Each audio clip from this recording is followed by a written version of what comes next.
अर्थसंकल्प माझ्या आयुष्यामध्ये जवळजवळ हा 35वा अर्थसंकल्प असेल। अशा प्रकारचा अर्थहीन, ज्याला कुठलाही अर्थ नाही, ज्याच्यामध्ये काडीचा संकल्प नाही, एखाद्या निवडणुकीच्या व्यासपीठावरून ज्या पद्धतीनं खोट्या थापेबाजी करण्याचा भाषणं करायची, तशा प्रकारचा हा खोट्या भाषणांचा असलेला एक संकल्प आहे। आपल्यासोबत भास्कर जाधव आहेत। काय सांगणार? अर्थसंकल्प सादर झालेला आहे, तुम्ही कसं पाहता या अर्थसंकल्पाकडे? ह्याला तुम्ही अर्थसंकल्प म्हणता? अर्थसंकल्प माझ्या आयुष्यामध्ये जवळजवळ हा 35वा अर्थसंकल्प असेल। अशा प्रकारचा अर्थहीन, ज्याला कुठलाही अर्थ नाही, ज्याच्यामध्ये काडीचा संकल्प नाही, एखाद्या निवडणुकीच्या व्यासपीठावरून ज्या पद्धतीनं खोट्या थापेबाजी करण्याचा भाषणं करायची, तशा प्रकारचा हा खोट्या भाषणांचा असलेला एक संकल्प आहे।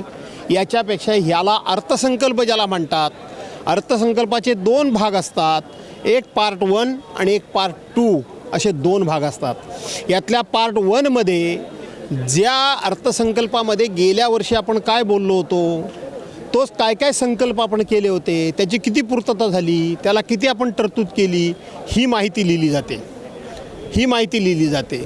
आणि पार्ट 2 मध्ये राज्याची आर्थिक स्थिती सुधारण्याकरता, राज्याचं अर्थकरण वाढण्याकरता आपण काय राज्याच्या अर्थकरणामध्ये भर टाकली, कोणकोणत्या गोष्टीकडून आपण किती काय आपल्याला पैसे मिळाले, किती टॅक्स मिळाला, कर मिळाला, याची माहिती असते। या दोन्ही पार्टमध्ये यातली काहीही माहिती नाही, असा अर्थ नसलेला अर्थसंकल्प माझ्या आयुष्यातला मी पाहिला। काय अपेक्षा होती आणि कोणत्या पद्धतीच्या तरतूद होणं अपेक्षित होत्या अर्थसंकल्पातून?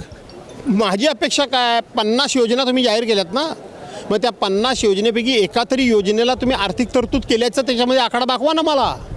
हीच आमची अपेक्षा असणार, दुसरं काय? ही निवडणुकीतली भाषणं नाही आहेत। अर्थसंकल्प याचा तुम्ही एखाद्या योजना जेव्हा जाहीर करता, तेव्हा त्या योजनेला एकत्रित किती खर्च येणार आणि तो खर्च आल्यानंतर त्यातला किती खर्च तुम्ही भागवण्याकरता या अर्थसंकल्पामध्ये तरतूद केलेली आहे, ही माहिती असणं त्याला अर्थसंकल्प म्हणतात।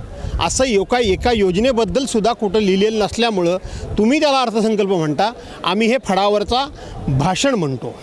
या अर्थसंकल्पामध्ये शेतकरी कर्जमाफीसुद्धा करण्यात आली 2 लाखापर्यंत, ती सुद्धा फसवणूकच आहे। 14 ते 19ला अशीच त्यांनी कर्जमाफीची घोषणा केली होती। आता तर निवडणुकीमध्ये 7-12 कोरा असं म्हणाले होते। आता कर्जमाफी करत असताना त्याच्यामध्ये एक मेख मारलेली आहे, खोच आहे। पात्र शेतकरी, तो पात्र होण्याकरता कोणकोणत्या अटी लादल्या जातील, त्यावेळेला 73 दाखले द्यावे लागत होते।